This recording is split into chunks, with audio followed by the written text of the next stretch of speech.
Studio green films Gnanavel ராஜா தயாரிப்பில் சூர்யா நடிக்கும் Kanguva November 14 முதல் திரையரங்குகளில். GT Holidays, South India's #1 travel brand. You know you are special when you're with GT Holidays. கள்ளசாராய விற்பனையை ஒடுக்கும் நடவடிக்கையாக போதைப்பொருள் தடுப்பு வேட்டையில் போலீசார் தீவிரமாக இறங்கினர். ஆனால் ஆங்காங்கே கைது சம்பவங்களும் போதைப் பொருட்கள் பறிமுதல்களும் நடந்து வருகிறது. இது ஒருபுறம் இருந்தாலும் மது பாட்டில்கள் கள்ள சந்தையில் விற்கப்படுவது குறைந்தபாடில்லை. அரசு மது பாட்டிலை விட கள்ளசாராயம் குறைந்த விலையில் கிடைப்பதால் கிராமப்புறங்களில் இருக்கும் குடிமகன்கள் இருசக்கர வாகனங்கள் மூலம் கள்ளசாராய விற்பனை செய்யும் இடங்களுக்கு கூட்டமாக படையெடுக்கின்றனர். கள்ளசாராயம் மிகவும் குறைந்த விலை என்பதால் ஏராளமான இளைஞர்களும் சாராயம் குடிக்க தொடங்கினர். இதனால் திறந்தவெளி பகுதியில் பட்டப்பகல் நேரத்தில் கள்ளசாராயம் விற்பனை செய்வதும் அந்த சாராயத்தை இளைஞர்கள் முதல் பெரியவர்கள் வரை ஆர்வமாக வாங்கி செல்கின்றனர். ஆனால் கள்ளக்குறிச்சியில் நடந்த விஷ சாராய உயிரிழப்புகளை தொடர்ந்து தமிழ்நாட்டில் நடக்கும் சாராய விற்பனைகள் பெருமளவில் ஒழிக்கப்பட்டுள்ளது. இதை தடுத்தாலும் மறுபுறம் அரசு டாஸ்மாக் கடைகளில் கிடைக்கும் மது பாட்டில்களை மொத்தமாக வாங்கி சென்று அதனை கள்ள சந்தையில் விற்பனை செய்து வருகின்றனர். திருப்பத்தூர் மாவட்டம் வாணியம்பாடிக்கு அருகே அமைந்துள்ளது முல்லை கிராமம்.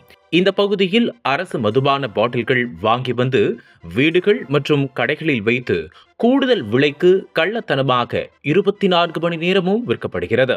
மேலும் அங்கு விற்கப்படும் மது பாட்டில்களை மது பிரியர்கள் முல்லை கிராமத்தில் உள்ள நூலகம், கிராம நிர்வாக அலுவலகம், ஊராட்சி மன்ற அலுவலக வளாகத்தில் அமர்ந்து மது அருந்துவதால் அப்பகுதி முழுவதும் மது பாட்டில்கள் குவிந்து தற்போது பார்களை போல் காட்சியளிக்கிறது. பல்வேறு பணிகள் நிமித்தமாக கிராம நிர்வாக அலுவலகம், ஊராட்சி மன்ற அலுவலகம் மற்றும் படிப்பதற்காக நூலகத்திற்கு வரும் பொதுமக்கள் மத்தியில் இந்த செயல் முகசுளிப்பை ஏற்படுத்தி வருகிறது.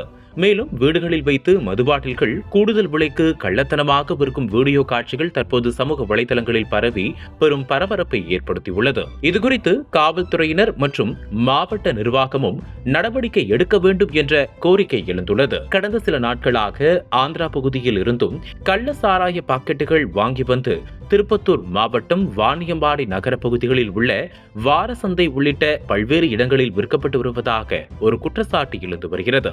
மேலும் பல நிறங்களில் உள்ள கள்ள சாராய பாக்கெட்டுகளின் புகைப்படங்கள் மற்றும் வீடியோ காட்சிகள் வெளியாகி பரபரப்பை ஏற்படுத்தியுள்ளது.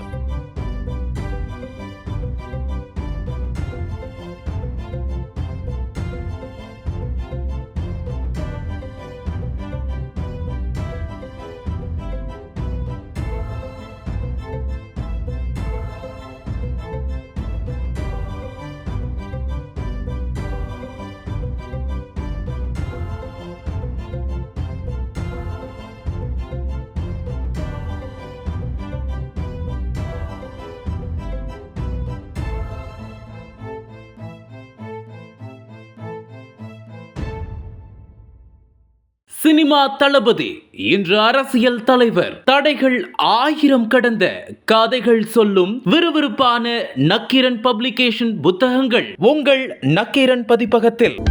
அனல் பறக்கும் செய்திகளை அப்டேட் செய்து கொள்ள நக்கீரன் களத்தை இப்பவே சப்ஸ்கிரைப் பண்ணுங்க.